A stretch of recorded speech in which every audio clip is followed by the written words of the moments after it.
को आधार भोलेनाथ के चरणारविंद मेरे को आधार भोलेनाथ।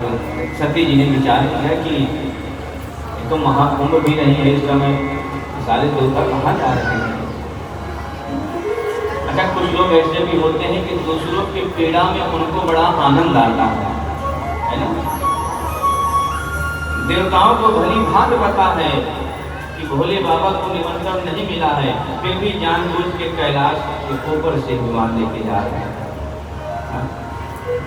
रोड पर चलना मोटर कार की मजबूरी, फिर भी वो थोड़ा इधर उधर हो सकती है ना। लेकिन ट्रेन तो अपनी पटरी छोड़कर इधर उधर नहीं हो सकती ना। पर हवाई जहाज थोड़ा घूम के तो जा सकता है। तो देवता लोग ये जान रहे हैं कि भोले बाबा को निमंत्रण नहीं मिला है, तो जानबूझ के भोले बाबा के कैलाश के ऊपर से विमान लेके जा रहे हैं।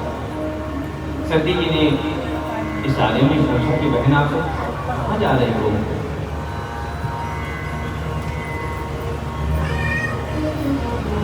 देवांगनाओं ने कहा कि आपके पिताजी इतना बड़ा यज्ञ कर रहे हैं, आपको पता ही नहीं है। सती जी ने बात बनाई, हाँ मैं तो भूल गई थी, आप तो चलो बस अभी कि मैं तुरंत तैयार होकर आ रही हूँ। सती जी ने विचार किया कि निमंत्रण तो आया नहीं है और बिना निमंत्रण के भोले बाबा जाएंगे। चलो चल के प्रयास करती हूँ। सती जी जा करके भोले बाबा के चरण दबाने लगी। भोले बाबा ने कहा क्या बात है देवी। सती जी ने कहा अरे महाराज, हम स्त्रियों का तो धर्म है पति की सेवा करना। भोलेनाथ ने कहा आज तो ज्यादा धर्म निभा रही हो।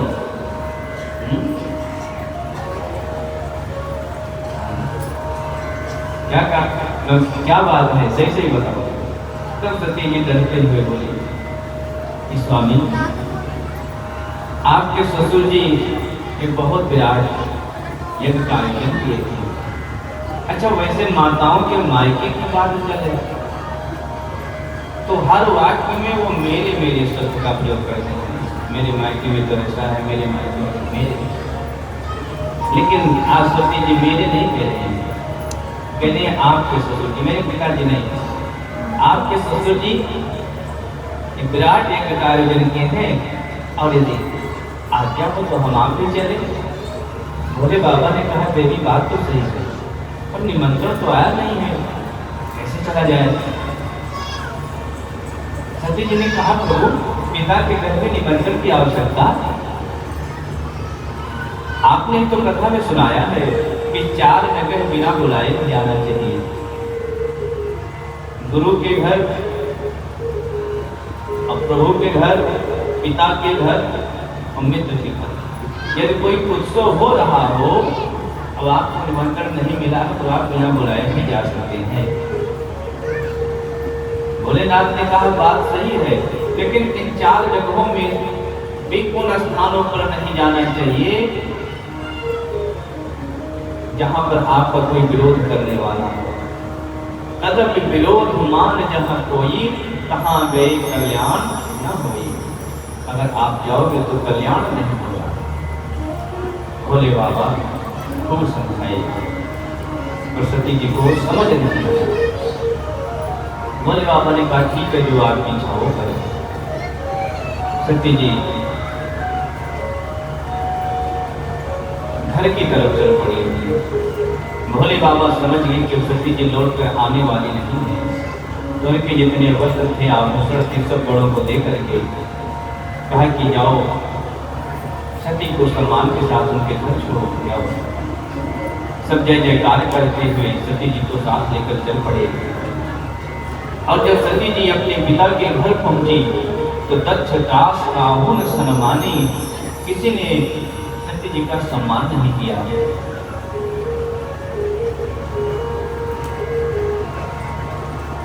बहने भी मिले तो बहुत मुस्कुराते हुए, मानो कहना चाह रहे कि आप तो बिना निमंत्रण के आए हो, और सती जी ने उस पर भी कोई विशेष ध्यान नहीं दिया। और जब मैया ने सती को देखा तो माँ होती है पहले, सब में समाई है माँ, चाहे वो आत्मा, चाहे परमात्मा, चाहे धर्मात्मा, चाहे वो महात्मा, सब में समाई है। माता को माता न कहलाएगी, मैया है मैया ममता दिखाएगी। माँ तो माँ होती है प्यारे। जैसे ही मैया ने सती को देखा, दौड़ करके हृदय से लगा लिया। सती जी से कुशलता पूछी। उसके बाद सती जी ने कहा, मैया मैं किस यज्ञ मंडल की परिक्रमा करना चाहती हूँ। सती जी यज्ञ मंडल की परिक्रमा करने लगी। तो क्या देखा कि छोटे से छोटे देवताओं का भी भाग निकाला गया है, लेकिन देवाधिदेव महादेव का कहीं कोई भाग ही नहीं। सब अपमान तो मैया सहन कर गई और भोलेनाथ का अपमान मैया से सहा नहीं गया। एक पतिव्रता नारी सारे अपमान सह सकती है, लेकिन अपने पति का अपमान नहीं कर सकती। सती जी के क्रोध से आंखें लाल हो गई, होंठ फड़फड़ाने लगे और सभी सभासदों को डांटते हुए बोली, सुनो सभासद सकल मुनिंदा, कहीं सुनी जिन शंकर निंदा। सुफल तुरत लाभ सब गावो, भली भांत पछताव बितावो। और अस कही योग अगिन तनकारा, भयो सकल मुसहाहा। मैया योगाग्नि में अपने शरीर को जला करके भस्म, चारों तरफ हाहाकार मच गया। जो बड़ साथ में आए थे यज्ञ को विध्वंस करने लगे। तो भृगु जी महाराज यज्ञ के देवताओं को प्रकट करके यज्ञ की रक्षा किए। उधर नारद जी ने भोले बाबा को खबर कर दी। तो भोले बाबा को क्रोध आया और वो अपनी जटा से एक बार उखाड़ करके पटके तो नाम का गण प्रकट हो गया। भोले बाबा ने कहा, जाओ लक्ष्य का यज्ञ विध्वंस कर दो। वीरभद्र वायु के वेग से दौड़ पड़ा, लक्ष्य के यज्ञ को विध्वंस किया, सबको यथाचित दंड दिया और अंत में लक्ष्य के ही सिर को हवन कुंड में स्वाहा। बोलिए शंकर भगवान की जय श्री राम। सभी देवता ऋषि मुनि मिल करके भोले बाबा के पास गए और कहा कि प्रभु कृपा करें, यज्ञ को अपूर्ण नहीं छोड़ना चाहिए, उसे आप पूर्ण कराएं। भोले बाबा ने कहा कि पूर्ण कराओ, मुझे रोका थोड़ी है। देवताओं ने कहा कि प्रभु कैसे पूर्ण कराएं। कहा क्या हुआ। कहा यजमान की खोपड़ी स्वाहा हो गई, अब क्या करें। अच्छा, तो भोले बाबा दक्ष को किसका सिर लगाए, बकरे का, बकरे का सिर और यज्ञ को पूर्ण करे। बोलिए शंकर भगवान की जय श्री राम। इसलिए आप लोगों ने देखा होगा कि जो भोले बाबा के भक्त होते हैं, जब भोले बाबा पर जलाभिषेक करते हैं तो उसके बाद बम बम बम बम बम बम बम बम ऐसे बोलते हैं और बकरे जैसी आवाज निकालते हैं। इससे भोले बाबा को अपने ससुर की याद आ जाती है और भोले बाबा प्रसन्न हो जाते हैं। बोलिए शंकर भगवान की जय। आइए हम आप भी भाव से भोले बाबा को याद करें।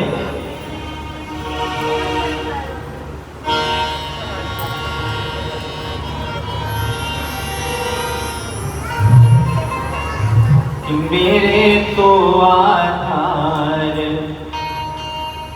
भोलेनाथ के चरणार।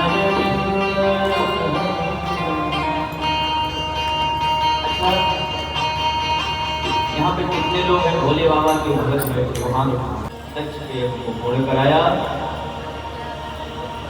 मैत्री जी कहते हैं, विदुर जी इस प्रकार से मैंने आपको मनु महाराज की तीनों कन्याओं के चरित्र और उनकी वंश की कथा श्रवण कराई। अब उनके पुत्रों के चरित्र और वंश की कथा श्रवण करेंगे।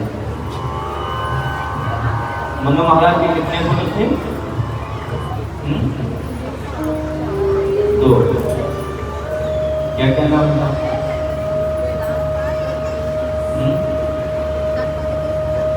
खैर बेटी कलियो संभालो, चलो बेटी क्या सो भी प्रिय व्रत और उत्तान पाठ, ठीक है। अब तो नहीं बोलोगे, भूल जाओगे। आप भूल जाओगे तो प्रभु की कृपा होगी तो फिर हमें याद दिलाने के लिए आ जाएंगे। तो सर्वप्रथम हम सब लोग श्री उत्तान पाद जी के चरित्र और उनकी वंश की कथा श्रवण करेंगे।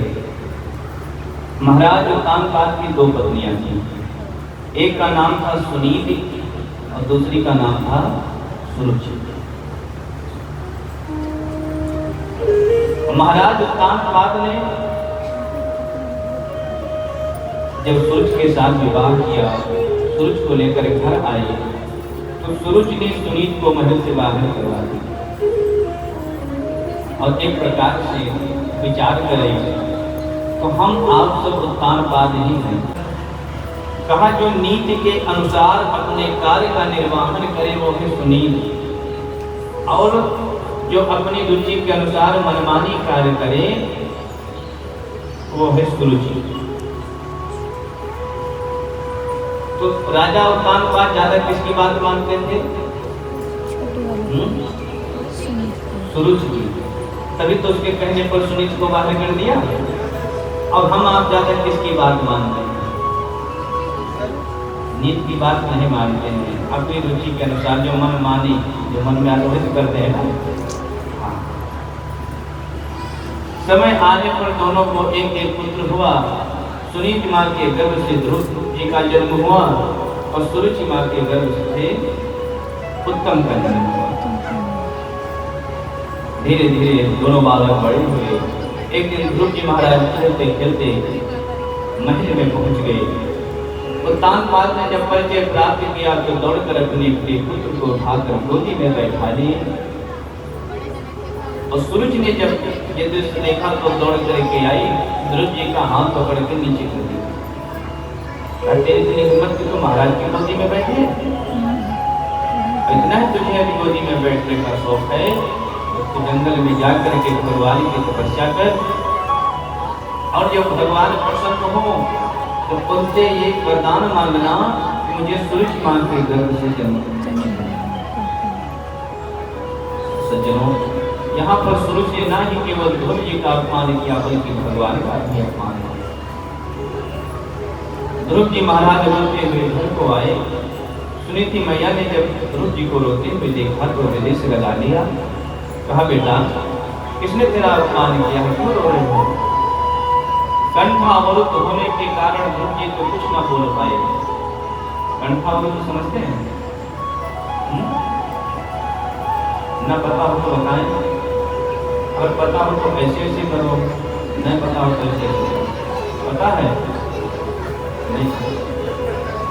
कंठावरुद्ध का मतलब जैसे मांस लग जाती है ना, मांस तो समझ लो ना, रोते रोते ज्यादा मांस लग जाती है, बोलते नहीं बनता है। एक शब्द बोलने में 1 मिनट लग जाता है। आई बात समझ में? हाँ। तो एक कंठावरुद्ध, तो कंठावरुद्ध होने के कारण ध्रुव जी तो कुछ न बोल पाए। और जो साथ में छोटे छोटे बच्चे थे उन्होंने सारी कथा विस्तार से सुनाई।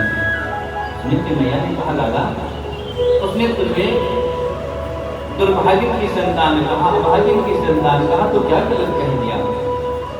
मैं कब अपने आप को सौभाग्यशाली मानती हूँ?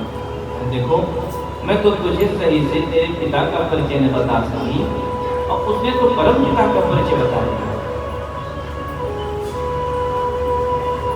ध्रुव जी ने कहा कि उसने मुझे परम पिता का परिचय बता दिया, तो परम पिता रहता कहाँ है? सुनीति मैया ने कहा लाला वे परमात्मा तो सब जगह व्याप्त है, कण कण में व्याप्त है, हरि व्यापक सर्वत्र समाना। तो कहा मैया जी वो दिखता क्यों नहीं है? सुनीति मैया ने कहा ऐसे नहीं दिखेगा। तो कैसे दिखेगा? प्रेम के प्रकट हो में ज्ञान। भगवान प्रेम पसंद है, राम ही केवल प्रेम यार।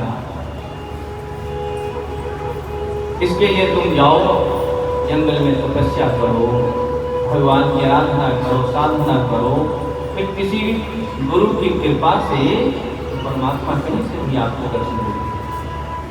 ध्रुव जी को बात जच गई। 5 वर्ष की अवस्था में वन में चले गए। वन में जाकर के चारों तरफ भगवान को ढूंढ रहे। इतने में देवर्षि नारद सामने से आते दिखाई पड़े। नारद जी ने कहा, अरे बालक, इस जंगल में तुम कहाँ घूम रहे हो? तो ध्रुव जी ने चरणों में प्रणाम किया और सारी कथा विस्तार से सुनाई। नारद जी को लगा, देखो 5 वर्ष का बालक सौतेली मां के वचनों से व्यथित होकर परमात्मा को प्राप्त करने के लिए चल पड़ा है। लाओ देखो इसका वैराग्य किस स्तर का है। नारद जी ने कहा, बेटा अभी तुम्हारी खेलने खाने की उम्र है, तुम घर वापस चले जाओ। ये जंगल है, जहाँ बहुत से हिंसक जानवर होते हैं, कोई तुम्हें अपना शिकार बना लेगा। ध्रुव जी ने कहा कि महाराज, कोई छलनी लेकर के गैया दुहने जाए तो क्या उसमें दूध टिकेगा? उसी प्रकार से आप अमृत जैसी वाणी तो बरसा रहे हैं, पर मेरा हृदय तो तेरी मां के वचनों से इतना छिन्न भिन्न हो गया है कि आपकी अमृतमयी वाणी मेरे हृदय में टिक नहीं पा रही है। अब तो मैं उस परमात्मा को प्राप्त किए बिना वापिस नहीं जाऊंगा। नारद जी समझ गए कि पक्का चेहरा लौटने वालों में से नहीं।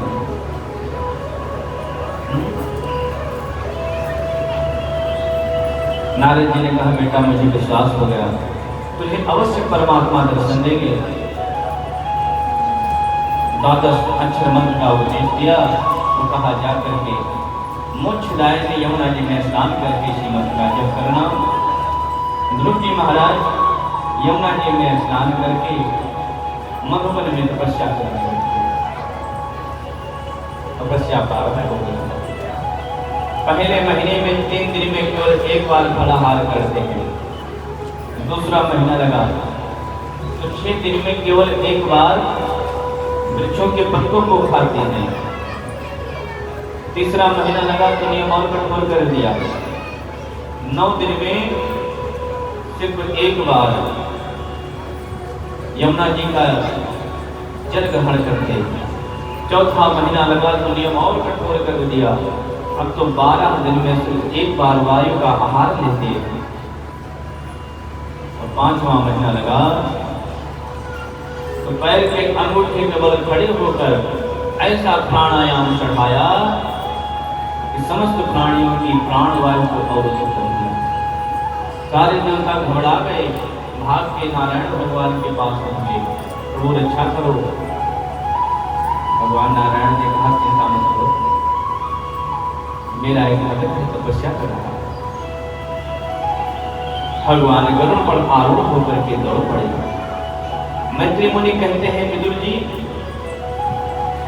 आज भगवान ध्रुव जी को दर्शन देने के लिए नहीं, अर्थात अथवा ध्रुव जी का दर्शन करने के लिए दौड़ पड़े। भगवान आए, ध्रुव जी के सामने खड़े हुए और ध्रुव जी आंखें नहीं खोल रहे हैं। भगवान को लगा कि अंदर ही अंदर मेरी छवि का अवलोकन कर रहा है। तो जैसे ही भगवान ने अंदर वाली छवि को गायब किया तो ध्रुव जी की तुरंत आंखें खुल गई। अब ध्रुव जी महाराज स्तुति करना चाहते हैं कि कुछ आता ही नहीं, कैसे करें? भगवान समझ गए। भगवान अपने शंख को ध्रुव जी के गाल से स्पर्श कराया तो ध्रुव जी महाराज प्रकांड विद्वान हो गए और भगवान की दिव्य स्तुति गाई। योऽन्तः प्रविश्य मम वाचमिमां प्रसुप्तां संजीवयत्यखिल शक्तिधरा स्वधाम्ना अन्याश्च हस्तचरणश्रवणत्वगादि प्राणं नमो भगवते। भगवान बोले तुम, मैं जानता हूँ तुमने किस लिए तपस्या किया है। जाओ तुम 36,000 वर्ष तक इस पृथ्वी पर राज्य करो, उसके बाद तुम्हें परम ध्रुव लोक की प्राप्ति हो जाएगी। ध्रुव जी महाराज वापिस आए, उनका धूमधाम से स्वागत हुआ और ध्रुव जी को सिंहासन पर विराजमान किया गया। कुछ समय बाद ध्रुव जी का भ्रमी और इला नाम की 2 कन्याओं से विवाह हुआ। ध्रुव जी के 2 पुत्र हुए, उत्कल और वत्सल। एक दिन ध्रुव जी के छोटे भाई उत्तम का झगड़ा यक्षों के साथ हो गया और यक्षों के माथा मारा गया।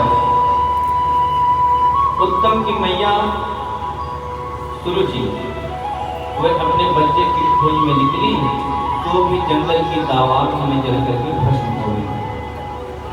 ध्रुव जी को जब ये खबर पता चली तो ध्रुव जी को क्रोध आया और उन्होंने यक्षों पर आक्रमण कर दिया, सैकड़ों यक्षों को मार गिराया। मनु महाराज प्रकट होकर के समझाए कि उन्होंने आपके एक भाई को मारा, बदले में 100 को गिरा दिया, चलो चल के माफी मांगो। तो ध्रुव जी यक्षराज कुबेर से माफी मांगे, लौट करके आए, श्रद्धा का भार पुत्रों को सौंप करके संतों के साथ बैठ करके भजन करने लगे। 36,000 वर्ष पूर्ण होने पर एक दिव्य विमान प्रकट हुआ, जिसमें भगवान के पार्षद बैठे थे। भगवत पार्षदों ने कहा भैया ध्रुव समय हो गया, चलो।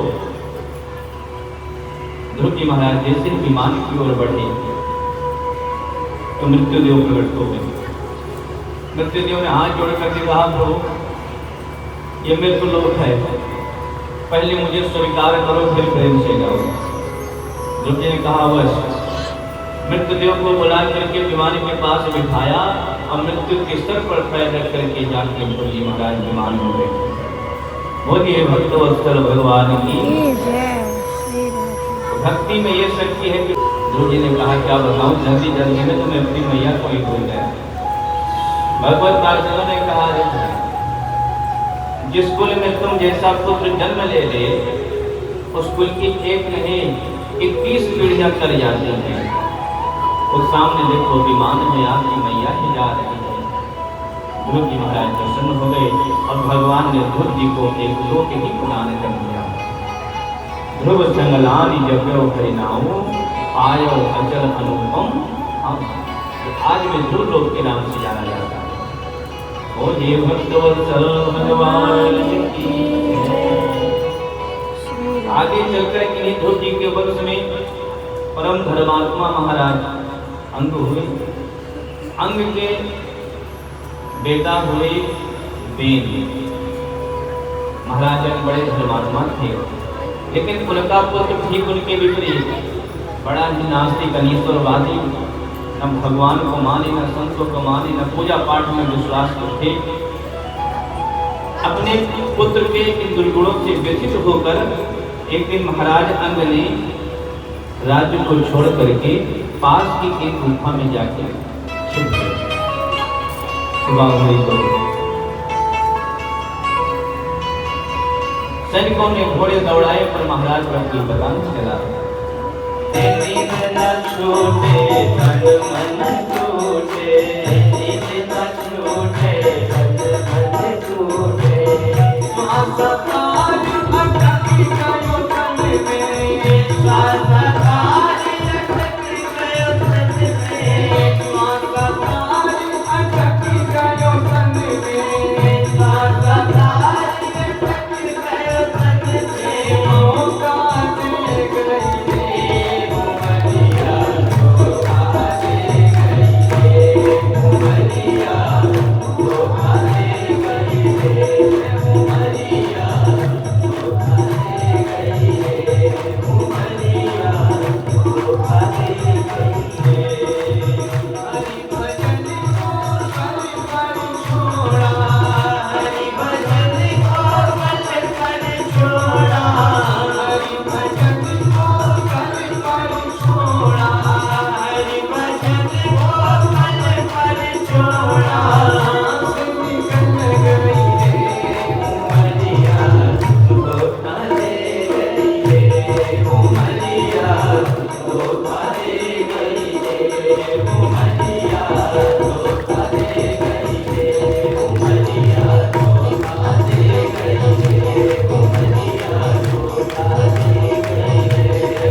कल कर लेंगे, कल भजन करेंगे, कल करेंगे, ऐसे कल करते हुए काल आ जाता है प्यारे। तो काल वाली का लगा तमाचा तो कलम कान पर धरी, सब कुछ छूट जाएगा। इससे सतर्क हो जाना। तुम एक साथ आए कि एक लड़ी आई और जैसे ही वो जल ग्रहण करने लगी तभी सिंह की लोक भयंकर दहाड़ सुनाई पड़ी और वह हिरणी प्राण बचाने के लिए किसी नदी में छलांग लगाया। जब उसने छलांग लगाया तो उसके गर्भ में बढ़ रहा हुआ शिशु उस जल की धारा में गिरा। भरत जी महाराज उस छावने को बचा के ले आए, अपने आश्रम पर लाए, उसकी सेवा करने लगे और उत्तरोत्तर भरत जी का प्रेम उस मिर्चोनी में बढ़ता चला गया। पहले दिन भर तपस्या करते थे, फिर 3 टाइम करने लगे, फिर 2 टाइम करने लगे, फिर 1 टाइम करने लगे। अब ऐसा समय आकर दिन भर में छावने को खिलाने में लगे। एक दिन मृगों का झुंड आया और वो चला गया। महाराज भरत उस मिर्चोने की याद में प्राण त्याग बैठे और शास्त्रों का नियम है मेरे प्यारे, अंत यामति सागति, अंत समय में आप जिसका चिंतन करोगे अगले जन्म में आप नहीं करोगे। तो अंत समय में किसका चिंतन किया? भगवान का। मृग का। अगले जन्म में मृग बन गए। इसलिए कहते हैं ना कि तुम्हारे की भरोसे मत रहना प्यारे। एक मृगा के संग से भरत धरी मृग दे और तुलसी फल की कौन गति जो घर घर करत सरे। पर कोई भी किया हुआ पुरुषार्थ कभी व्यर्थ नहीं जाता पहले। भजन का प्रताप मृग योनि में भी भरत जी को अपने पूर्व जन्म की याद करनी है जी। समय आने पर उनका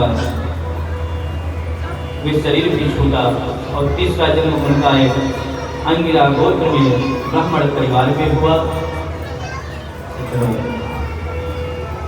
भरत जी के पिताजी इनको पढ़ाते पढ़ाते परेशान हो गए और एक कभी अपने पिताजी को गायत्री मंत्र में याद करके नहीं सुना।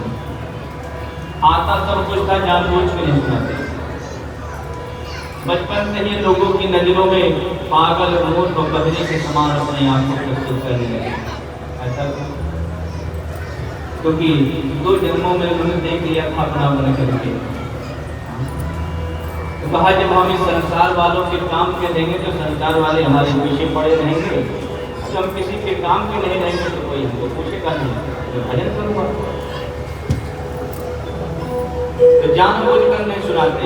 पिताजी ने कहा ये जड़ है, जड़ मतलब मूर्ख, तो उसका नाम पड़ गया जड़ भरत। समय आने पर उनके पिताजी की मृत्यु हो गई। कई दिन व्यतीत हुए तो भाइयों ने भरत जी को ले जाकर के खेत में लगा दिया। इस खेत की गुड़ाई करना अच्छे से। भरत जी ने विचार किया यदि आज अच्छे से गुड़ाई कर दूंगा तो हमसे खेत की गुड़ाई ही करवाते थे। तो एक ही जगह पर गड्ढा खोदते खोदते कुआं बना दिया। और भाई लोग जब लौट के आए तो बड़ा क्रोध आया। अच्छा ये भी बड़ा सुंदर उपाय। अगर किसी को आप मना भी नहीं कर पा रहे हो और काम करने की इच्छा भी नहीं है तो क्या करें? कहा उल्टा कर दो। खुद ही कहना चाहिए भैया ऐसा है, आप मस्ती करो तभी सही है ना। बहुत लोग प्रसन्न हो गए होंगे, बढ़िया उपाय मिल गया। तो भाइयों ने दूसरे दिन भरत जी को ले जाकर के बाजरे की फसल में लगा दिया। कहा कि फसल की रखवाली करना, एक भी बच्ची खेत में ना ले पाए। ठीक है, भाई लोग चले गए। भरत जी बैठे बैठे विचार कर रहे कि खेत भी राम जी का, ये दाना भी राम जी का, चिड़िया भी राम जी की, तो मैं रोकने वाला कौन होता हूँ? खेत के मेड़ पर बैठ करके भी पक्षियों को बुलाना प्रारंभ कर दिए। राम जी की चिड़िया राम जी का खाओ खाओ चिड़िया भरत जी का भंडारा चालू। अब देखते ही देखते कुछ लोगों ने पूरा खेत खा ली। अब भाई लोग जब लौट करके आए तो बड़ा क्रोध आया। और भरत जी को घर से निकाल दिया। भरत जी यही चाहते भी थे। भरत जी मस्ती में जा रहे थे, इतने में 2-4 हट्टे-कट्टे छोरा आए, भरत जी को दबोच के ले गए। ये कौन थे भाई? ये डाकू लोग थे, क्योंकि डाकुओं के सरदार ने भद्रकाली मैया से अपनी कोई मनोकामना रखी कि अगर मेरी ये मनोकामना पूर्ण हो जाएगी तो मैं एक नरबली चढ़ाऊंगा, और मैया की कृपा से उसकी मनोकामना पूरी हो गई। तो जिसको पकड़ के रखा था बलि चढ़ाने के लिए, वो भगवान की कृपा से भाग निकला। तो डाकुओं ने विचार किया कि चलो जो मिले उसे पकड़ के लाए, नहीं कहीं ऐसा ना हो सरदार जी में किसी में से किसी एक की चढ़ाओ। तो क्या करें? तो भरत जी जा रहे थे मस्ती में, भरत जी को ही पकड़ के ले गए। भरत जी को मलमल के स्नान करवाया, नए वस्त्र पहनाए, माला पहनाए, चंदन लगाए, बढ़िया बढ़िया पकवान बना करके खिलाए। भरत जी मन ही मन करे वहाँ प्रभु अच्छा हुआ जो घर से बाहर आए, ऐसी सेवा तो हमारी घर पे कब हो रहे थे। उसके बाद डाकुओं ने कहा बाबा जी मंदिर चुनो। भरत जी को लगा कि किसी मंदिर का मुझे महंत बनाया जाएगा। भरत जी कर करेंगे, हाँ कौन से मंदिर चलो है? भद्रकाली मैया के मंदिर में लेकर गया। कहा कि चरणों में प्रणाम करो। भरत जी ने सोचा प्रणाम करने के बाद ही अभिषेक होगा, हमें लगता है। जैसे ही सिर झुकाया, कसाई ने तलवार निकाली। भरत जी ने कहा भैया ये तलवार काहे को दिखा रहे हो?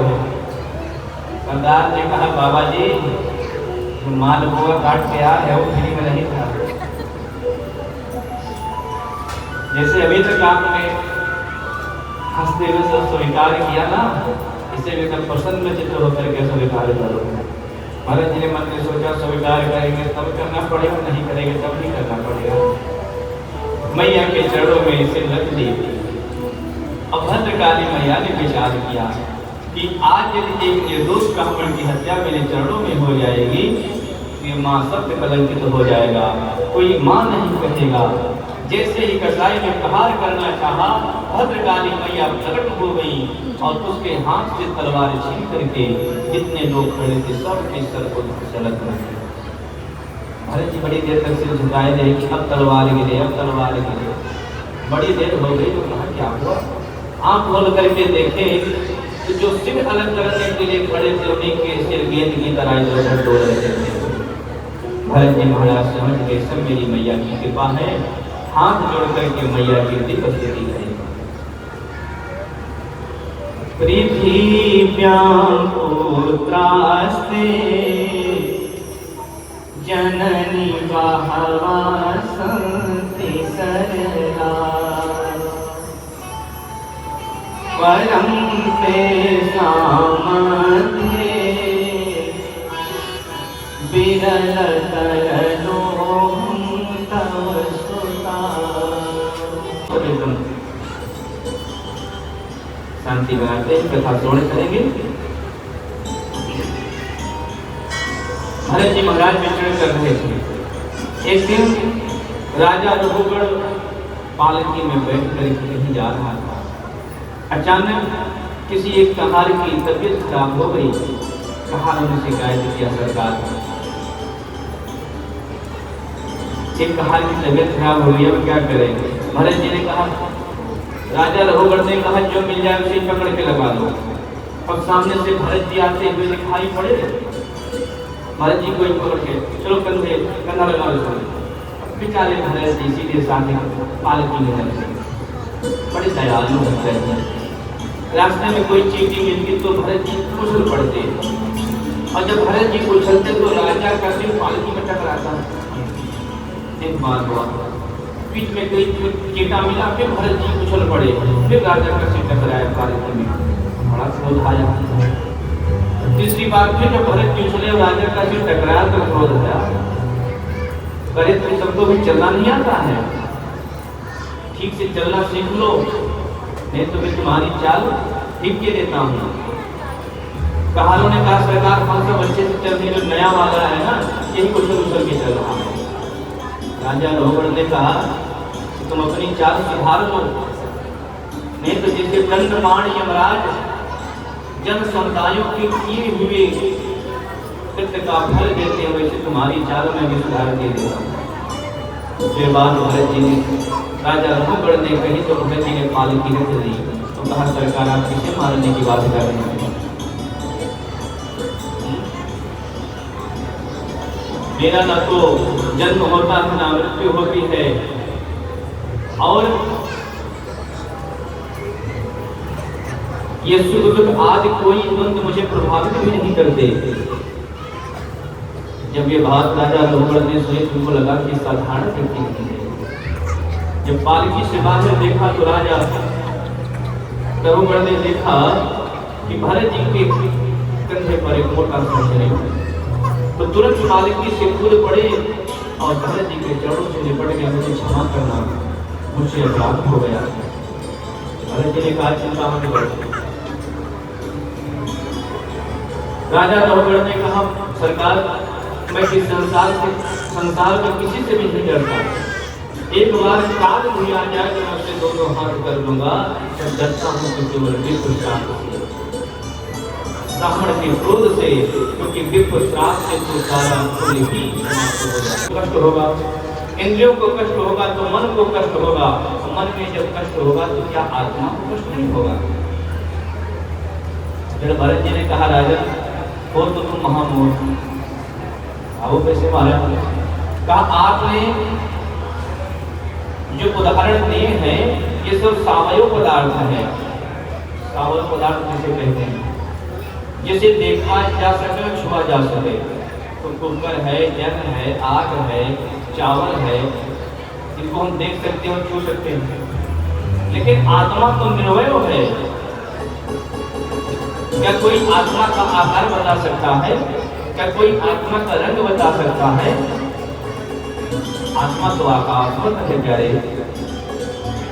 अगर कोई कहे कि मैं आकाश के टुकड़े कर दूंगा तो क्या ये संभव है? संभव नहीं है ना। उसी प्रकार से ये जो भी सुख दुख आदि को इधर प्रभावित करते हैं, केवल मन को प्रभावित करते हैं, आत्मा को नहीं प्रभावित करते। राजा रघुगण ने कहा सरकार तो इस सुख दुख का भोक्ता कौन है? जब भरत जी ने कहा इस सुख दुख का भोक्ता हमारा मन है, हमारे मन के अनुकूलता में कोई कार्य हो जाए तो सुख, और मन की प्रतिकूलता में कार्य हो तो दुख। इसको ऐसे समझें जैसे आप कथा सुनने बैठे हैं, अभी आपके पास जगह हो, कोई ऐसा व्यक्ति आ जाए जिससे आपकी ना बनती हो, जब 36 कहाँ खड़ा हो और बगल में आके बैठ जाए, बैठने लग जाए, आओ आगे बैठ जाओ, सिर पे बैठ जाओ। इतनी जगह पड़ी तो मन में जगह नहीं बैठना। अब बेचारा बैठा है, कुछ बोल भी नहीं रहा है, फिर भी देख के अंदर एकदम कष्ट हो रहा है ना। और मान लीजिए आप बैठे हैं, आपके बगल एकदम जगह नहीं, और कोई आपके अंदर घनिष्ठ सखा आ जाए, मित्र आ जाए, और उसने इशारा किया कि कहाँ बैठो, आपने हाथ उठाया यहाँ बैठे। अब वो इशारे में कह रहा है कि वहाँ तो जगह है ही नहीं, कहाँ आ जाए? अरे तो वहाँ तो सही सब जगह बैठ जाएंगे। उसको बुलाया, अपने पास बिठाया, उसका एक पैर आपके पैर के ऊपर भी है, लेकिन आपको कष्ट हो रहा है, फिर भी नहीं बोलेंगे। एक व्यक्ति दूर बैठा है तो उसको देख के कष्ट हो रहा है, दूसरे का आधा वजन आपके ऊपर है, फिर भी कष्ट नहीं हो रहा है ना। तो ये सुख दुख का भोक्ता हमारा मन है। मन की अनुकूलता में कार्य हो जाए तो सुख, मन की प्रतिकूलता में कार्य हो तो दुख। बड़ा ही सुंदर उपदेश राजा रघुगण ने दिया, राजा रघुगण को भरत जी ने दिया। राजा रघुगण ने भरत जी के चरणों में प्रणाम किया और कहा महाराज आपके वचन सचमुच अमृत औषधि है जो मुझ अहंकारी को प्राप्त हुए। जब भरत जी ने कहा राजा तपस्या चाहे जितने कर लो, चाहे जितने बड़े बड़े यज्ञ कर लो, लेकिन जब तक संतों के विप्र देवताओं के चरण रज को मस्तक से नहीं लगाओगे तब तक कल्याण होने वाला नहीं है। बोलिए विप्र देवताओं की, संत भगवान की। इसके बाद सुखदेव जी ने नरकों का वर्णन किया। 28 नरकों का वर्णन है, लेकिन ज्यादा वर्णन करेंगे तो समय लगेगा, 2-3 का शुरू कर सकते। बताया कि जो प्राणी पर संपदा का हरण कर लेता है, पर संपदा समझ रहे हैं, पर मतलब दूसरे संपदा मतलब संपत्ति धन, दूसरे के धन को हरण कर लेता है, पर स्त्री का हरण कर लेता है, बच्चों का हरण कर लेता है, फिर तमिष्ठ नामक नरक में जाता है। इस नरक की भूमि ताम्र के समान आग में तपी हुई लाल रहती है, उसी में जीव को डाल दिया जाता है। सावधान हो गया। और उसके बाद बताया कि जो जीवों को काट कर उनका मांस भक्षण करते हैं वे कुंभी पाक नामक नरक में जाते हैं। वहां पे एक बहुत बड़ा तालाब होता है, उसमें तेल खौलता रहता है। जैसे यहाँ वो तड़का लगाते हैं वैसे वहाँ उनका तड़का लगा दिया जाता है। बोलो राधे राधे। ये बात समझ में आई किसी को? तीसरा अवश्य जो बहुत ज्यादा जरूरी है, मगर हम तो नहीं खाते। जो घर आए हुए मेहमान को क्रोध भरी दृष्टि से देखता है, मन ही मन गाली देता है। तो अच्छा ऊपर से तो बड़े सरस, अरे आइए आइए, आपको याद नहीं कर रहे थे, आपकी उम्र बड़ी लंबी आ गई है। ऊपर से मन ही मन गाली देते रहते हैं, आज ही करते हैं तो होते हैं ना। तो जो ऐसा करते हैं ना उनको भी नरक में जाना पड़ता है। पता है कौन सा नरक है? वो वज्रतुंड नामक नरक में जाते हैं और वहाँ पर गिद्ध उनकी आंखें निकाल कर खा जाते हैं। ना तुम देखोगे ना कुछ बोलोगे। बोलो राधे राधे। इस प्रकार से 28 नरकों का वर्णन किया सुखदेव जी ने। और यहीं पर कथा को विश्राम दिया जाएगा, क्योंकि आज एकादशी भी है, बहुत सारे व्रत भी हैं, है ना। उनको जाके नाश्ता वगैरह भी करना होगा, लेकिन निराजली वाला है ना, नाश्ता क्या करोगे? अरे कितने लोग निराजली हो हाथ उठा। अच्छा अच्छा, अरे कितने लोग खा पी करके हैं व्रत वाला? उनको 2 दिन करेंगे, कल भी करेंगे। अरे कितने लोग 2 हैं दिन कि करेंगे जिनको दूसरी तरह से। आज तो सब मिल जाएगा। देखो जहाँ शक्ति भगवान की भक्ति, मैं वृंदावन में ठीक है। वृंदावन में कैसे था? बोलो वाक्य बिहारी लाल की। कथा का चौथा दिन होगा ना, कल भगवान का प्राकट उत्सव धूमधाम से मनाया जाएगा। तो आप सभी लोग समय से आकर के कथा को श्रवण करें, भगवान के जन्म उत्सव का आनंद प्राप्त करें। और विशेष बात ये हो जा रही कि जिन आएगा आएगा आएगा मेरा साया।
गाऊं, ओ केशव कुंज बिहारी।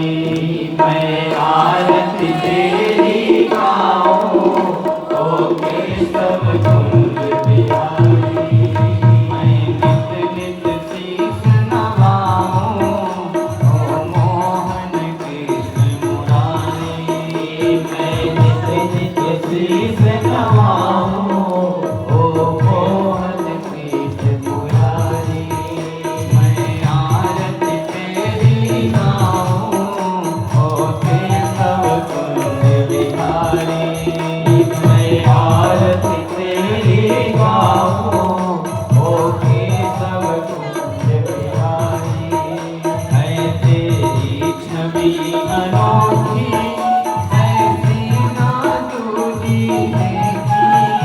है तेरी छवि अनोखी, ऐसी ना दूजी देखी।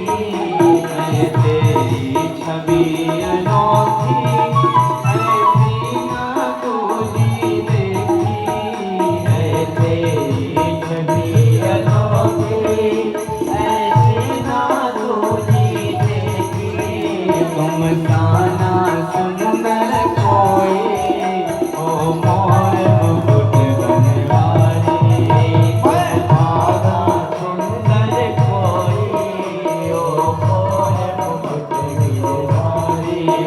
मैं आरती तेरी गाऊं, ओ केशव कुंज बिहारी। मटकी फोड़ी, गोपिन संग अखियाँ जोड़ी। माखन की मटकी फोड़ी, गोपिन संग अखियाँ जोड़ी। माखन की मटकी फोड़ी, गोपिन संग अखियाँ जोड़ी। माखन की मटकी फोड़ी, गोपिन संग अखियाँ जोड़ी। ओ नटखट रसिया